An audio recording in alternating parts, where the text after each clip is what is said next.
एक महत्त्वाची बातमी आहे। तानाजी सावंत यांच्या विरोधात सेना आमदार आक्रमक झालेले आहेत। संजय गायकवाड यांनी आंदोलनाचा इशाराच दिलाय। जिल्हा रुग्णालयातील भ्रष्टाचार प्रकरणासंदर्भात कार्यकर्ते आक्रमक झाले। संजय गायकवाड यांनी आंदोलनाचा इशारा दिलाय। भ्रष्टाचार प्रकरणाची चौकशी करा अशी संजय गायकवाड यांनी मागणी केलेली आहे।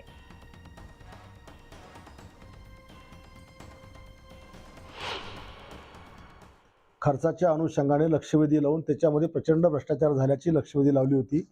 त्या लक्षवेधीवर मला समाधानकारक उत्तर मुख्यमंत्र्यांकडे अपेक्षित होतं, पण त्यांनी डेप्युटी डायरेक्टरच्या माध्यमातून चौकशी लावण्याचा प्रयत्न केला। ती चौकशी मला अजूनही काही चालू झालेली नाहीये आणि म्हणून पुढच्या आठवड्यामध्ये मी या अनुषंगाने तानाजी सावंत साहेबांना बैठक मागणार आहे आणि त्या बैठकीचा निर्णय झाला आणि तर मी मंत्रालयाच्या 5व्या मजल्यावर कार्यकर्त्यासह मी आंदोलन करणार आहे। सामनातील लेखामुळे अजित पवार पक्षातून बाहेर पडण्याच्या तयारीत असल्याच्या चर्चेला उधाण आलं होतं। राऊतांनी खुद्द शरद पवारांच्या भेटीचा संदर्भ दिल्यामुळे त्या वृत्ताला राजकीय महत्त्व प्राप्त झालं होतं। राऊतांनी केलेल्या वक्तव्याचा अजित पवारांनी त्यांच्या खास स्टाईलमध्ये समाचार घेतला। आमचं वकीलपत्र घेण्याची गरज नाही, तुमच्या पक्षाचं बघा असं म्हणत अजितदादांनी राऊतांना फटकारलं होतं।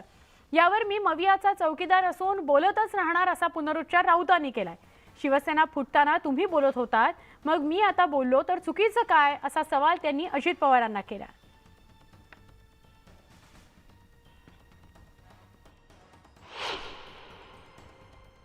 नाही, माझ्या पक्षामध्ये माझ्याबद्दल आकाश असणारं कुणी नाही, परंतु पक्षाचे बाहेरचे आणि काही काही तर बाहेरच्या पक्षाचे स्पोक्समन ते आता राष्ट्रवादीचे स्पोक्समन झाल्यासारखंच चाललंय।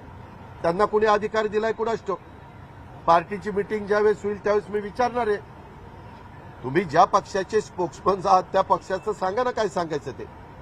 तुम्ही ज्या पक्षाचं ते मुखपत्र आहे त्याबद्दल बोला, पण तुम्ही आम्हाला कोट करून ते असं झालं तसं झालं फलानं झालं। आम्ही आमचे स्पष्टपणे भूमिका मांडायला खंबीर आहोत। आमचं वकीलपत्र दुसऱ्यांनी कुणी घेण्याचं काही कारण नाही। माझ्यावरती खापर का फोडतायत? महाविकास आघाडीची वकिली केली म्हणून मी बोललो ना, मी महाविकास आघाडीचा चौकीदार। माझ्यावरती खापर का फोडताय आणि फोडण्याचं कारण काय?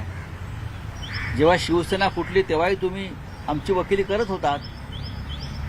हे आमचं प्रत्येकाचं कर्तव्य आहे की आपल्या बरोबरचा प्रत्येक घटक पक्ष हा मजबूत राहावा आणि त्याचे लसके तुटले जाऊ नयेत। ही जर आमची भूमिका असेल आणि जर कोणी त्यासाठी आमच्यावर खापर फोडत असेल तर जरा गंमत आहे।